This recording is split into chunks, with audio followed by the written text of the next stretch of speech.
এখন আসো আমাদের হচ্ছে নতুন যে টপিক সেটা হচ্ছে সিস্টেম অফ লিনিয়ার ইকুয়েশন। এর আগে পর্যন্ত আমরা যতটা দেখলাম সেটা ছিল হচ্ছে একটা পার্টিকুলার ইকুয়েশন, একটা ভ্যারিয়েবল মানে একটা ইন্ডিপেন্ডেন্ট ভ্যারিয়েবল, তার জন্য আমরা কি করে রুটটা ক্যালকুলেট করতে পারি যার জন্য আমাদের ইকুয়েশনটা স্যাটিসফাই করবে। এখন সিস্টেম অফ লিনিয়ার ইকুয়েশন বলে আমাদের যদি মাল্টিপল ভ্যারিয়েবল থাকে তাহলে মাল্টিপল ভ্যারিয়েবল সলভ করার জন্য আমরা জানি কি আমাদের অবশ্যই দুইটা ভ্যারিয়েবল যদি আমি সলভ করতে চাই তাহলে আমার দুইটা ইকুয়েশন অবশ্যই থাকা লাগবে। Yes ma'am. অবশ্যই থাকা লাগবে, তিনটা হইলে আমার তিনটা ইকুয়েশন মাস্ট লাগবে, তাই তো? তো এরকম আমাদের n সংখ্যক ভ্যারিয়েবল সলভ করার জন্য আমাদের n সংখ্যক ইকুয়েশন লাগবে। এই যে আমাদের আমরা আচ্ছা, আর ওই যে আমাদের n সংখ্যক ইকুয়েশন লাগে, যেমন এখানে আমাদের এই দুইটা ইকুয়েশন যদি আমরা চিন্তা করি, a11x1 প্লাস a12x2, তারপরে হচ্ছে এখানে দুইটা ইকুয়েশন আছে, এখানে a1 এগুলা হচ্ছে আমাদের কোএফিসিয়েন্টের ভ্যালু আর b1 গুলা হচ্ছে আমাদের কনস্ট্যান্টের ভ্যালু। এখানে দেখো এই যে দুইটা ইকুয়েশন, আমরা যখন মাল্টিপল ইকুয়েশন এবং মাল্টিপল ভ্যারিয়েবল নিয়ে আমাদের একটা সেট তৈরি হচ্ছে সেটাকে আমরা বলতেছি একটা সিস্টেম অফ লিনিয়ার ইকুয়েশন। আর এটা হচ্ছে আমাদের লিনিয়ার নন লিনিয়ার দুটাই হতে পারে, বাট আপাতত আমরা হচ্ছে শুধুমাত্র লিনিয়ার সিস্টেম কি করে সলভ করা যায় সেটা হচ্ছে আমরা দেখবো। তো লিনিয়ার সিস্টেম আমরা বলতে যেটা বুঝি আমাদের যে মাল্টিপল ইকুয়েশন গুলো থাকবে তাদের প্রত্যেকটা হচ্ছে লিনিয়ার অর্ডারে হবে, মানে ম্যাক্সিমাম পাওয়ার আমাদের যতগুলোই ভ্যারিয়েবল থাকুক সবার ম্যাক্সিমাম পাওয়ার হচ্ছে 1 হবে। তাহলে এখানে আমাদের যদি আমরা একটা 2x2 সিস্টেম চিন্তা করি তাহলে 2x2 সিস্টেম একটা কি হইতে পারে, 2x plus 3y equals to 4, আরেকটা হইতে পারে হচ্ছে x minus y equals to 2। তো এটা কি একটা 2x2 সিস্টেম না, যেখানে আমাদের আননোন ভ্যারিয়েবল কয়টা? দুইটা আননোন ভ্যারিয়েবল দেওয়া আছে, দুইটা ইকুয়েশন। তো এখন আমরা এই সিস্টেমটাকে সলভ করা বলতে আসলে যেটা বুঝি, আমরা এই দুইটা ইকুয়েশনের জন্য xy এর ভ্যালু এমন ভাবে বের করব যে ওই xy ভ্যালুর জন্য আমার এই দুইটা ইকুয়েশনই হচ্ছে 2 হবে। তার মানে কি xy এর যে ভ্যালুটা আছে ওই একটা ভ্যালু যদি আমি এই দুইটা ইকুয়েশনে বসাই তাহলে এই দুইটা ইকুয়েশনই সত্যি হবে। এই যে এটা রাইটে 4 আছে লেফটেও 4 হবে, এটা রাইটে 2 আছে এটা লেফটেও 2 হবে। এটা আমরা আগে করছি, আগে অপনয়ন ব্যাপনয়ন তারপরে যে প্রতিস্থাপন এগুলো ইউজ করে করছি না, প্রতিস্থাপন অপনয়ন আরেকটা কি জানি ছিল, অপনয়ন প্রতিস্থাপন আর হচ্ছে ম্যাম এই বজ্রগুণন, হ্যাঁ সরি এটা। তো এইরকম বিভিন্ন প্রকার মেথড ইউজ করে আমরা দেখছি। এখন ধরো এগুলো তো হচ্ছে যদি আমাদের দুইটা বা তিনটা সিস্টেম হতো তাহলে ইজিলি করতে পারতাম, কিন্তু এরকম আমাদের যদি কোনো সিস্টেম হয় যেটা ধরো 5টা 6টা 7টা ইকুয়েশন সলভ করতে হচ্ছে তাহলে করাটা দেখা যায় যে একটু টাফ হয়ে যায়। তো সেই ক্ষেত্রে এসে আমরা এই যে টেকনিক গুলো আসছে সেই টেকনিক গুলো হচ্ছে ইউজ করি। তো এগুলোর ইউজ আসলে কোথায় হয় বলতো তো? সিস্টেম অফ লিনিয়ার ইকুয়েশন কোথায় ইউজ করতে পারি? সবচেয়ে যদি সহজভাবে চিন্তা করো, তোমরা যখন ট্রিপল পড়ে আসছো, ট্রিপল এর ক্ষেত্রে আমাদের যখন কোনো একটা সার্কিট দেওয়া থাকতো 3-4টা ইকুয়েশন ইউজ করে আমরা ভোল্টেজ তারপরে কারেন্ট বের করার জন্য হচ্ছে 3-4টা ইকুয়েশন দেখতাম না, তারপরে মেশ, তারপরে বিভিন্ন প্রকার যে ইয়াগুলা ছিল মেথড অ্যাপ্লাই করে আমরা ওই কারেন্ট আর ভোল্টেজের ভ্যালু বের করতাম, যেটা প্রত্যেকটা লুপের জন্য ট্রু হইতো। তো এভাবে হচ্ছে আমরা ট্রিপল এর ক্ষেত্রে এগুলো ইউজ হয়। তারপরে হচ্ছে আমাদের বিভিন্ন প্রকার ওই যে যেটা বললাম ধরো সিস্টেম, যে কোনো একটা সিস্টেম ডিজাইন করার ক্ষেত্রে আসলে দেখা যায় অনেক কিছুই লাগে। তো এইভাবে আমাদের যদি অর্ডারটা অনেক বেশি হয়ে যায় 5টা 6টা 7টা সিস্টেম হয়ে যায়, 7টা ভ্যারিয়েবলের সিস্টেম, সেই ক্ষেত্রে আমরা যেই প্রবলেম গুলা বা যেই টেকনিক গুলা দেখবো সেগুলো আমরা অ্যাপ্লাই করতে পারি। তো আমরা হয়তো 5টা 6টা 7টা ভ্যারিয়েবল দিয়ে দেখবো না, সেটা ম্যানুয়ালি করতে টাফ হয়ে যাবে। আমরা ওইটাই হচ্ছে সিম্পল সিস্টেম দিয়ে বা 2টা 3টার জন্য যেই টেকনিকটা অ্যাপ্লাই করব ওই সেম টেকনিকটা আমরা হচ্ছে মাল্টিপল যদি ভ্যারিয়েবল হয় 5টা 6টার বেশি তাহলে ওইটা অ্যাপ্লাই করতে পারবো, এই সিমিলার টেকনিকটা।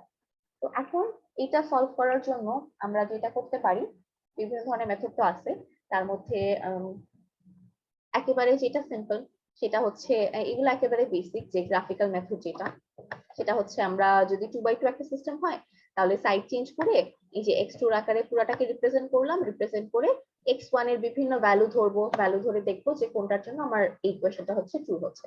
তো এই দুইটা হচ্ছে বেসিক গ্রাফিক্যাল মেথড আর মেথড অফ এলিমিনেশন, এগুলো আমরা আগে দেখছি, এটা দেখাচ্ছি না। আমাদের কনসার্ন হচ্ছে যেগুলো নিয়ে সেটা হচ্ছে আমরা নিউমেরিক্যালি কিভাবে সলভ করতে পারি। তো নিউমেরিক্যালি সলভ করার জন্য প্রথম যে মেথডটা আছে সেটা হচ্ছে ক্র্যামারস রুল। ক্র্যামারস রুল ইউজ করে আমরা হচ্ছে ইজিলি যে কোনো একটা সিস্টেমকে সলভ করতে পারি। জাস্ট আমাদের এখানে যে জিনিসটা জানা লাগে সেটা হচ্ছে আমাদের ম্যাট্রিক্সের ডিটারমিনেন্ট। আচ্ছা, আরেকটা কথা হচ্ছে আমরা যখন একটা সিস্টেম অফ লিনিয়ার ইকুয়েশন বা যে কোনো একটা সিস্টেম সলভ করব তখন আমাদের ওই সিস্টেমটাকে ফার্স্ট অফ অল আমাদের ম্যাট্রিক্স আকারে রিপ্রেজেন্ট করা লাগে।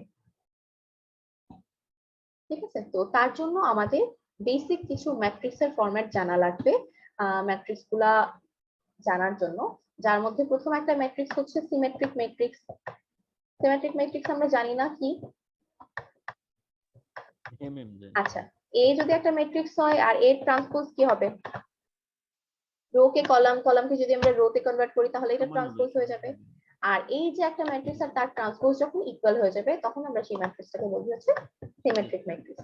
তারপরে মেইনলি আমাদের দুই টাইপের ম্যাট্রিক্স গুলা লাগবে। একটা হচ্ছে আমাদের আপার ট্রায়াঙ্গুলার ম্যাট্রিক্স, আর একটা হচ্ছে লোয়ার ট্রায়াঙ্গুলার ম্যাট্রিক্স, আর তারপরে আছে হচ্ছে ডায়াগোনাল ম্যাট্রিক্স। তো আপার ট্রায়াঙ্গুলার ম্যাট্রিক্স বলতে আমরা যেটা বুঝি, আচ্ছা এখানে আমরা যে ম্যাট্রিক্স গুলো ইউজ করবো প্রত্যেকটা কিন্তু এক একটা স্কোয়ার ম্যাট্রিক্স হবে, n বাই n, প্রত্যেকটা আমরা স্কোয়ার ম্যাট্রিক্স এর ক্ষেত্রে চিন্তা করতেছি। তো n বাই n যদি একটা ম্যাট্রিক্স হয়, আমাদের একটা ডায়াগোনাল থাকে, এটাকে আমরা মেইন ডায়াগোনাল বা মেজর ডায়াগোনাল বলি না। আমাদের লেফট থেকে শুরু করে রাইট বরাবর ওই লাস্ট পয়েন্ট পর্যন্ত যে ভ্যালুটা বা যে কর্ণটা থাকে সেটাকে আমরা মেইন বলি। আর এই যে ডায়াগোনাল, এটাকে আমরা কি বলি অনেক সময়, মাইনর বলি। মাইনর এটা ডায়াগোনাল। হচ্ছে হ্যাঁ মেজর ডায়াগোনাল, এটা হচ্ছে মাইনর ডায়াগোনাল। তো এই ক্ষেত্রে আমরা হচ্ছে মেইন ডায়াগোনালের ভ্যালুগুলা যদি নন জিরো হয় আর বাকি সব ভ্যালুগুলা একটা স্কয়ার ম্যাট্রিক্সের যদি জিরো হয় তাহলে এই ম্যাট্রিক্সটাকে আমরা কি বলি, ডায়াগোনাল ম্যাট্রিক্স। Diagonal matrix. আর ডায়াগোনাল ভ্যালুগুলো যদি 1 হয় তাহলে, ডায়াগোনালের সব ভ্যালুগুলো যদি 1 হয় তাহলে ম্যাম আইডেন্টিটি। আইডেন্টিটি। আচ্ছা, আরেকটা জিনিস দেখো, একটা স্কয়ার ম্যাট্রিক্সের ক্ষেত্রে আমাদের হচ্ছে দুই ধরনের ট্রায়াঙ্গেল হইতে পারে, ঠিক আছে।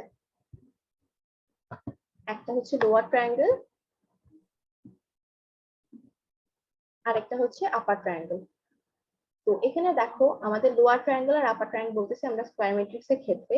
এখন আমাদের এমন যদি হয় যে একটা স্কয়ার ম্যাট্রিক্সে লোয়ার যে ট্রায়াঙ্গেলটা আছে, লোয়ার ট্রায়াঙ্গেলের ভ্যালু প্রত্যেকটা হচ্ছে 0, আর আপার ট্রায়াঙ্গেলের ভ্যালুগুলো হচ্ছে নন জিরো, তার মধ্যে 0 থাকতে পারে একটা দুইটা, বাট লোয়ার ট্রায়াঙ্গেলের প্রত্যেকটা ভ্যালু 0, তাহলে এই ম্যাট্রিক্সকে আমরা বলবো হচ্ছে আপার ট্রায়াঙ্গুলার। মানে যখন আপারের ভ্যালুগুলো থাকবে লোয়ারের ভ্যালুগুলো 0 হবে, আর যখন লোয়ারের ভ্যালুগুলো থাকবে আপার পার্টের ট্রায়াঙ্গুলার ভ্যালুগুলো 0 হবে, তখন সেটাকে আমরা বলবো হচ্ছে লোয়ার ট্রায়াঙ্গুলার ম্যাট্রিক্স। ঠিক আছে। তো এখন যেমন ধরো একটা যদি 3x3 ম্যাট্রিক্স চিন্তা করি, বা একটা 2x2 ম্যাট্রিক্স চিন্তা করি, 2x2 ম্যাট্রিক্সের ক্ষেত্রে 1 1 1 0, এটা হচ্ছে আমার কি হবে, আপার ট্রায়াঙ্গুলার। আপার ট্রায়াঙ্গুলার। আর যদি এটা 0 হইতো, এটা কোনো একটা ভ্যালু থাকতো, তাহলে এটা হয়তো লোয়ার ট্রায়াঙ্গুলার। আচ্ছা, তো এখন দেখো আমরা যখন বলতেছি যে একটা সিস্টেমকে বা একটা সেট অফ ইকুয়েশনকে আমরা একটা ম্যাট্রিক্সে রিপ্রেজেন্ট করব, সেটা কিভাবে করব আমি একটা এক্সাম্পল দেখাই। ধরো 2x - 3y ইকুয়ালস টু আছে হচ্ছে 4, তারপরে আছে হচ্ছে x plus y equals to -5। এখন এটা হচ্ছে আমার একটা ছয়টা ভ্যারিয়েবল আছে, ছয়টা ইকুয়েশন, তো এর এগেইনস্টে আমরা একটা 2x2 ম্যাট্রিক্স পাবো। এখন 2x2 ম্যাট্রিক্সটার আমরা রিপ্রেজেন্ট যখন করব, এই সিস্টেমটাকে আমরা রিপ্রেজেন্ট করি হচ্ছে a Times x equals to, অনেক জায়গায় দেখবা স্মল b লিখছে, অনেক জায়গায় দেখবা ক্যাপিটাল b লিখছে। তো এই স্মল b বা ক্যাপিটাল b বোঝায় হচ্ছে আমার কনস্ট্যান্ট, আর x টা হচ্ছে ভ্যারিয়েবল, আর a টা হচ্ছে কোএফিশিয়েন্ট। এটা আপাতত আমরা একটাই লিখি, নাহলে কনফিউশন তৈরি হবে। তো a ম্যাট্রিক্সটাকে আমরা বলি হচ্ছে কোএফিশিয়েন্ট ম্যাট্রিক্স। তো এই a ম্যাট্রিক্সটা হয় হচ্ছে আমাদের n বাই n সাইজের, তার মানে আমার ভ্যারিয়েবল বা ইকুয়েশন যতটা থাকে তত ডাইমেনশনের একটা স্কয়ার ম্যাট্রিক্স হয়। তাহলে এই পার্টিকুলার এই সিস্টেমের জন্য আমার এটা হবে কত, 2/2, আর এটাকে আমরা বলতেছি কোএফিশিয়েন্ট, মানে আমার ভ্যারিয়েবল যেগুলো আছে ওই ভ্যারিয়েবল গুলোর কোএফিশিয়েন্ট হবে। ঠিক আছে, ওকে ম্যাম। কোএফিশিয়েন্ট হবে। তাহলে এই 2/2 সিস্টেমের কোএফিশিয়েন্ট গুলা কি কি, আমার আচ্ছা ভ্যারিয়েবলটা হবে হচ্ছে আমাদের n/1, আর বিটাও হবে হচ্ছে আমাদের n/1 এর একটা কলাম ম্যাট্রিক্স। এই দুটা x এবং b হবে আমাদের কলাম ম্যাট্রিক্স। তাহলে x টা হবে আমাদের ইকুয়েশনে যতগুলো ভ্যারিয়েবল আছে কি কি x এবং y, তাহলে এই x এবং y মিলে আমার যে কলামটা তৈরি হবে সেটা হবে আমার x কলাম ম্যাট্রিক্স, আর b হবে হচ্ছে এই প্রত্যেকটা ইকুয়েশনের যে কনস্ট্যান্ট গুলো আছে সেটা মিলায় আমার যে কলাম ম্যাট্রিক্সটা সেটা। তাহলে প্রথম ইকুয়েশনের কনস্ট্যান্ট কত, 4, পরের ইকুয়েশনের কনস্ট্যান্ট হচ্ছে -5, তাহলে এটা। আর এখন আসো তাহলে কোএফিসিয়েন্টের। কোএফিসিয়েন্টের জন্য আমরা যেটা করব, প্রথম ইকুয়েশন, এটা হচ্ছে 1 নম্বর ইকুয়েশন, এটা হচ্ছে 2 নম্বর ইকুয়েশন। প্রত্যেকটা ইকুয়েশনের কোএফিসিয়েন্ট গুলোকে আমরা এক একটা রোতে বসাবো। তাহলে প্রথম ইকুয়েশনের কোএফিসিয়েন্ট গুলো হচ্ছে 2, x এরটা 2, আর y টা হচ্ছে 3, -3, আর পরেরটা হচ্ছে 1 এবং 1। তো প্রথম এভাবে চিন্তা করতে পারো যে প্রথম যে ভ্যারিয়েবল আছে সেটার ভ্যালুগুলো প্রত্যেকটা ইকুয়েশনের কোএফিসিয়েন্ট গুলো ওই কলামে বসবে, তারপরে y যে কোএফিসিয়েন্ট গুলো ওটা সেকেন্ড কলামে বসবে, z থাকলে আরেকটা কলামে বসতো। আর এখন আমরা এই যে ম্যাট্রিক্সটা, আমরা এটা থেকে এটা যে বসাইলাম, আমরা এটা আসলে কেন বসাইছি খেয়াল করে দেখবা, এই দুইটা যদি আমরা মাল্টিপ্লাই করি বা এই দুইটা ম্যাট্রিক্স যদি আমরা গুণ করি তারপরে এই ভ্যালু দিয়ে ইকুয়ালাইজ করি, তাহলে কিন্তু আমরা এই সিস্টেমটাই ফেরত পাবো। ম্যাট্রিক্স মাল্টিপ্লিকেশন আমরা কিভাবে করি, প্রথমটার হচ্ছে নাম্বার অফ কলাম আর পরেরটা নাম্বার অফ রো ইকুয়াল হইতে হয়। তাহলে এখানে আমরা কি করব, এই প্রথম রোটাকে গুণ করব এই কলাম দিয়ে, তাহলে কি আসবে 2x - 3y। এই ইকুয়েশনটাই আমরা পাবো কিন্তু। আর এটা সমান হবে হচ্ছে এই কলাম ম্যাট্রিক্সের প্রথম ভ্যালু, এটাই হবে তার কনস্ট্যান্ট। এভাবে আমরা যদি আমাদের সিস্টেম দেওয়া থাকে সেখান থেকে এই ম্যাট্রিক্স ফর্ম বের করবো, আবার যদি ম্যাট্রিক্স ফর্ম দেওয়া থাকে এখান থেকে আমরা সিস্টেমটা বের করবো।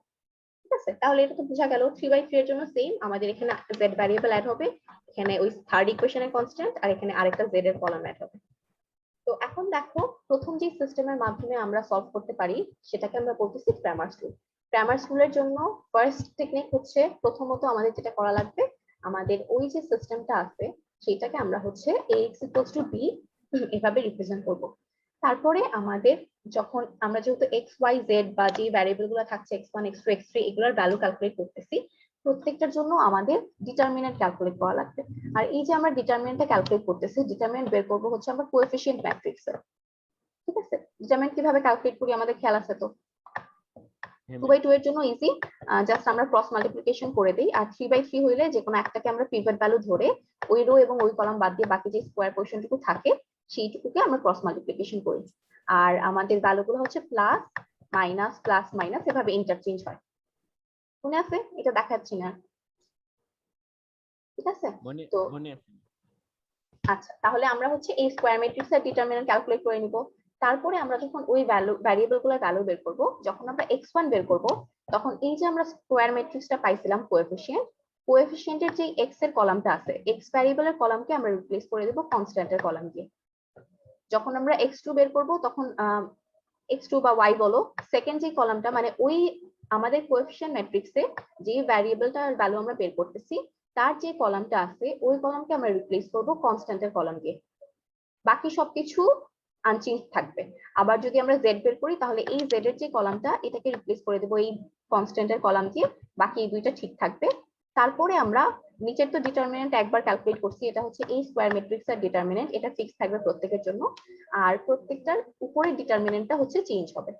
ঠিক আছে, তো এই যে দুইটা ডিটারমিনেন্ট ক্যালকুলেট করতেছি, এদের ভাগফলটাই হবে হচ্ছে আমাদের এই যে তিনটা ভ্যারিয়েবল আছে তাদের ভ্যালুগুলা, যেটা আমাদের ওই তিনটা ইকুয়েশনের জন্যই স্যাটিসফাই করে। টেকনিকটা কি বোঝা গেছে? আচ্ছা, ধরো আমরা হচ্ছে করি একটা, ধরো আমি তোমাদেরকে হচ্ছে একটা ইকুয়েশন দিতেছি এরকম 1x + 2y + z equals to হচ্ছে 2 আছে, তারপরে ধরো আছে হচ্ছে 3x + 2y + z equals to 1, তারপরে আছে 3x + y + z equals to হচ্ছে 2। তাহলে এখানে আমাদের first of all determinant calculate করা লাগবে। এখন আমি আর রিপ্রেজেন্ট করতেছি না আলাদা ভাবে। আচ্ছা বলো, এখানে a কে রিপ্রেজেন্ট করলে কত হবে? প্রথম যে ইকুয়েশনটা আছে, প্রথম রো হবে 1 2 1, সেকেন্ড রো কত হবে? 1 3 2 1, আর থার্ডটা 3 1 1। আর আমাদের ভ্যারিয়েবল গুলো হচ্ছে এখানে x y z, তো x y z, আর আমাদের কনস্ট্যান্টের ম্যাট্রিক্সটা কলাম ম্যাট্রিক্সটা হবে হচ্ছে 2 1 2।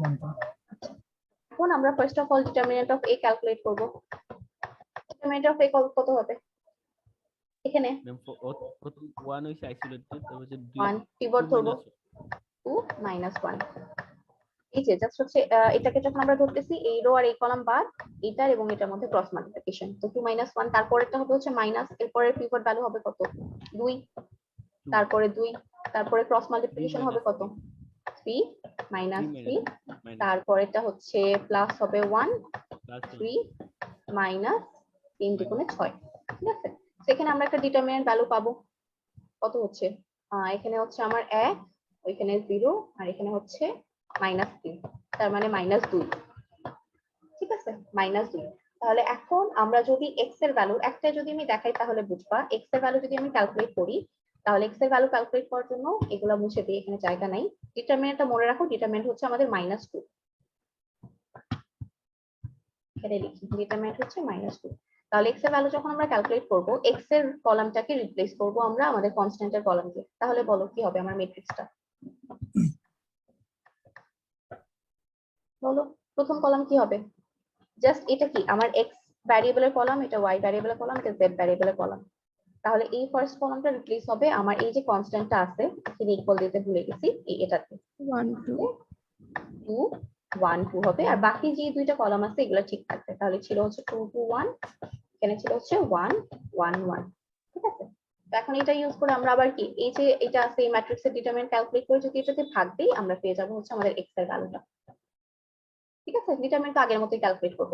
সিমিলারলি আমরা যখন y বের করব, y এর সময় আমাদের এটা ঠিক থাকবে, এই যে আগের যেটা ছিল, এখানে হচ্ছে 1 3 3, আমার এটা চেঞ্জ হয়ে যাবে হচ্ছে 2, তারপরে 1, তারপরে 2, এই যে এই কনস্ট্যান্ট দিয়ে দেখাইতে হবে, পারবা না এটা? না ম্যাম দেখো তো তোমাদের কাজ হচ্ছে আমি যেভাবে দেখাইলাম এই পার্টিকুলার এটার জন্য তোমরা বের করে দেখবা যে যেটা xyz পাচ্ছ, যখন তোমরা আসলে ক্যালকুলেট করবা, পরীক্ষা যখন করবা, তখন এক্স্যাক্টলি ডিটারমিনেন্ট প্রত্যেকটার জন্য ম্যানুয়ালি করা দরকার নেই। একটা যে কোনো একটার জন্য ডিটারমিনেন্টটা কিভাবে ক্যালকুলেট করতে হয় সেটা দেখাই দিবা, তারপরে জাস্ট তোমরা ক্যালকুলেটর ইউজ করে ভ্যালু বসাই দিলেই হবে। তো এখানে আমরা xyz যেটা পাচ্ছি, তোমাদের কাজ হচ্ছে ওই xyz যেটা পাবা এই পার্টিকুলার সিস্টেমের জন্য, ওইটা এই তিনটাতে বসায় দেখবা যে ভ্যালুগুলো স্যাটিসফাই করছে কিনা।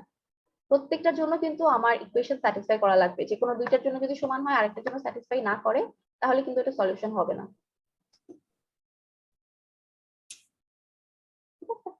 তো এইটা গেল হচ্ছে আমাদের প্রথম যে টেকনিকটা, সেটা গ্রামার স্কোর। আশা করতেছি একটু ক্লিয়ার হয়েছে, কারণ এখানে খুব বেশি টেকনিক নাই, খালি মনে রাখতে হবে যে আমি কোন সময় কোন কলামটাকে রিপ্লেস করব কোন ভ্যারিয়েবলের ভ্যালু বের করার জন্য, আর ডিটারমিনেন্টটা ক্যালকুলেট করতেছি এটা, ঠিক আছে? তো এরপরে আমাদের হচ্ছে আরো 3টা মেথড আছে, ওই 3টা মেথড ইউজ করে আমরা হচ্ছে system of linear equation solve করতে পারি। তো মোটামুটি 4টা মেথডের মধ্যে এটা হচ্ছে একেবারে সিম্পলেস্ট যেভাবে আমরা যে কোনো একটা মেথড সলভ করতে পারি। তো এখন এখানে দেখো একটা জিনিস, আমরা একটা সিস্টেমের সলিউশন আসলে কখন বুঝবো যে নাই, যখন কি আমরা ধরো দেখি যে ডিটারমিনেন্টের ভ্যালু যদি আমরা কোনো সময় 0 পাই, তাহলে কি আমরা xyz এর ভ্যালুটা পাবো? না ম্যাম পাবো না। না কারণ আমার অনেক সময় এমন সিস্টেম হইতে পারে যে কোনো একটা কোঅর্ডিনেটের ক্ষেত্রে আমার লাইনগুলো যদি প্যারালাল হয়, তাহলে তো ওই দুইটা লাইন বা ওই সিস্টেম এগেইনস্টে কোনো সলিউশন থাকবে না। যখনই গিয়ে আমার আসলে সলিউশন বলতে আমরা কি বুঝতেছি লিনিয়ারের, যে ওইগুলোর এগেইনস্টে আমরা স্ট্রেট লাইন পাবো, এন্ড ওই স্ট্রেট লাইনগুলো যে পয়েন্টটাতে ইন্টারসেক্ট করতেছে পরস্পরকে, সেটাই আমার সলিউশন। ওই পয়েন্টটাই বা ওই কোঅর্ডিনেটেই হচ্ছে ওই দুইটা লাইনকে বা সিস্টেমকে স্যাটিসফাই করতেছে। তো এই ক্ষেত্রে কি আমরা সলিউশন পাচ্ছি, কিন্তু যদি দুইটা প্যারালাল হয় তাহলে তো আসলে কোনো সলিউশন এক্সিস্ট করবে না। তো এরকম আসলে আমরা চেক করতে পারবো যে কখন সলিউশন হচ্ছে কি হচ্ছে না। এই ক্ষেত্রে যদি আমার ডিটারমিনেন্টের ভ্যালুটা 0 হয়ে যায়, তার মানে ওই ক্ষেত্রে গিয়ে অবশ্যই আমরা xyz এর কোনো ভ্যালু পাবো না।